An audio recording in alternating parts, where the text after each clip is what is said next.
Ladies and gentlemen, welcome to Nightmare. Today I'm presenting to you the Starlight Princess build. This build is a female Breton designed to be elegant, fast and deadly. If looks could kill, she would be able to do it. The Starlight Princess is not a tank or a brute, she is a divine blade and deadly to her enemies. In early game leveling, you want to focus on exploration and going into every alien ruin you can, and sell loot from bandits and animals to increase the gold in your purse. Once you reach level 12, it's time to go to the Mages Guild. That way, you have unlimited access to magic vendors and you're able to use more scrolls and enchanted items, and also rare scrolls too. In addition, obtaining the silver longsword will really suit her appearance and playstyle. The early stage playthrough is paramount for setting this build up for later stage gameplay. Forming the character's identity early on will give you efficient progression toward milestone spells. It is far more efficient and rewarding to build momentum early on, so you can arrive at those thresholds at a faster pace. As far as roleplay goes, the Starlight Princess is a lore-friendly fit. Rather than exploring and rising through the ranks of the Mages Guild for personal gain, she does it to cleanse corruption. Aligning herself with the Mages Guild will offer both lore support and will act as a safe rest zone, especially in the early phases of leveling. It will also serve as a great place for storage, alchemy, and recharging between dungeons. Jump on my sword like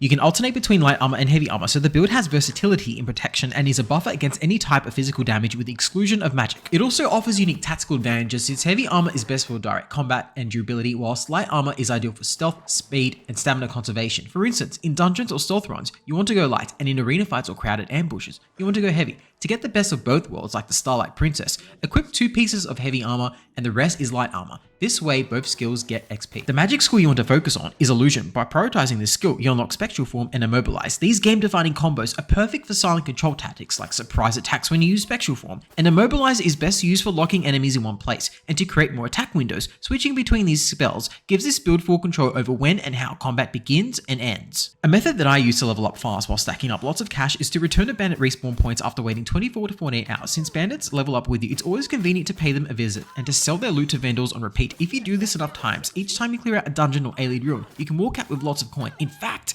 enough to buy a house in Skinrad. This is after the level 20 stages, of course. Furthermore, access to better armor and weapons is the cornerstone of the Starlight Princess getting to the next level in both looks and stats. A playground to accelerate her blade skill is in the Imperial City Arena. Adjusting the difficulty to adept or expert gives you steady blade usage as you swing your weapon. In turn, constant fighting accelerates your blade XP and can almost be treated as a loophole since there is no traveling or fast traveling required. Also, it is a safe environment to spam heal spells because you can intentionally take damage and cast heal spells repeatedly to level restoration. Furthermore, the arena is a place for the Starlight Princess to sharpen her craft against the Emperor's best before stepping into the darker parts of Cyrodiil and beyond. Sometimes it's good to just explore and take a rest and enjoy the view and jump like a kangaroo for no reason whatsoever. Having these mentioned spells, daggers and swords on rotation will ensure that quests are completed with ease and that enemies will never fail to become manipulated by her charm, paralysis, or chaos. No fight will ever be too difficult and she will be able to withstand enemies on master if Spectral Form, Immobilize, and Heal Superior Wounds are used accordingly at the right time. This build is geared towards excessive exploration and fighting bandits rather than completing quests. Quests are only completed to increase the player's status, such as the fame level. In order to unlock pieces of real estate,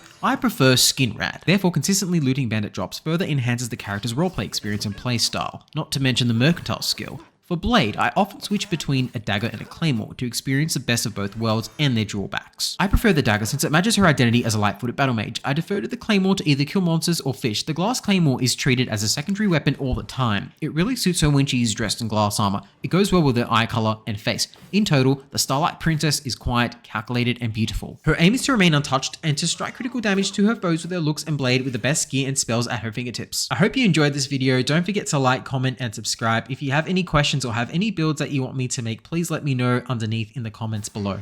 Now that we're coming towards the end of the video, I just wanted to thank you all for the views and comments that the last video got. I really appreciate it.